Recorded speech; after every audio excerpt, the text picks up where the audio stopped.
মোজাম্মেল খানের চোখে ক্রোধ উপচে পড়ছে, কান দিয়ে গরম বাতাস বের হচ্ছে, ভাঁজ পড়া কপালে ঘাম জমতে শুরু করেছে, মুখে বিরক্তির রেশ।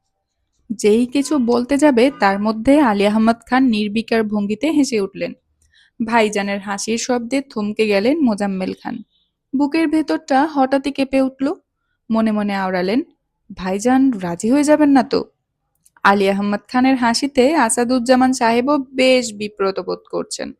আলী আহমদ খান ঠোঁটে হাসি রেখে কোমল গলায় বললেন, ভাই, আপনার প্রস্তাবটা খুবই ভালো, কিন্তু ভুল সময়ে দিয়েছেন, তাই কিছু করা সম্ভব না। কেন?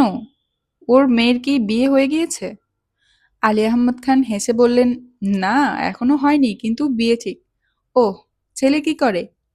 আমার একমাত্র ছেলে সাজ্জাদুল খান আবিরের সাথে মেঘ মামুনির বিয়ে ঠিক হয়ে আছে। আমার ছেলে দেশে ফিরলেই বিয়ের ব্যবস্থা করব। আসাদুজ্জামানের সাথে সাথে মোজাম্মেল খানও চমকালেন। কপাল কুঁচকে ভাইজানের দিকে তাকিয়ে আছেন। আসাদুজ্জামান প্রশ্ন করলেন, তোমার ছেলের সাথে বিয়ে ঠিক? জি ভাই। কি রে, তুই কিছু বল। মোজাম্মেল খান নড়ে চড়ে বসলেন, ঠোঁটে হাসি টেনে বললেন, হ্যাঁ, আবির দেশে ফিরলেই বিয়ে। আসাদুজ্জামান মলিন গলায় বললেন, এখন আর কি বলবো, তোমাদের দুই ভাইয়ের মাঝখানে আসা তো আর আমার পক্ষে সম্ভব না। তবুও যদি কোনোভাবে কিছু সম্ভব হয় তাহলে আমাকে জানিও। না ভাই, সবকিছু ঠিকঠাক। এখন কোনোভাবেই কিছু পরিবর্তন করা সম্ভব না। আমরা আন্তরিকভাবে দুঃখিত। আরে সমস্যা নেই। এখন আসি, সময় পেলে বাড়িতে এসো। জি জি, ইনশাল্লাহ। আসাদুজ্জামান চলে গেলেন। মোজাম্মেল খান নির্বাক চোখে ভাইজানের মুখের দিকে তাকিয়ে আছেন। আলী আহমদ খান বেশ খানিকটা সময় নিয়ে হঠাৎই জিজ্ঞেস করলেন, এভাবে তাকিয়ে আছিস কেন? তুমি কি বললে? কেন? আবির কি আসাদ ভাইয়ের ছেলের থেকে কোনো অংশে কম নাকি? আমি সে কথা বলিনি ভাইজান। তুই কি তোর মেয়েকে আসাদ ভাইয়ের ছেলের কাছে বিয়ে দিবি? না। তাহলে আর ভাবছিস কেন? মোজাম্মেল খান কিছু বলছেন না। আলী আহমদ খান ঠোঁটে ঝলমলে হাসি টেনে বললেন, শুন, আমি আমার বাড়ির মেয়েকে কোনোভাবেই ওই বাড়িতে বিয়ে দিব না। কিন্তু এই কথা মুখের উপর বললে আবার শত্রুতা করার চেষ্টা করবে। তার জন্য আবিরের কথা বললাম। তুই আবার কিছু মনে করিস না যেন। মোজাম্মেল খান মুচকি হেসে বললেন, আমি কিছু কেন মনে করব? এই যে তোর একমাত্র মেয়ের সঙ্গে আমার ছেলের বিয়ের কথা বললাম।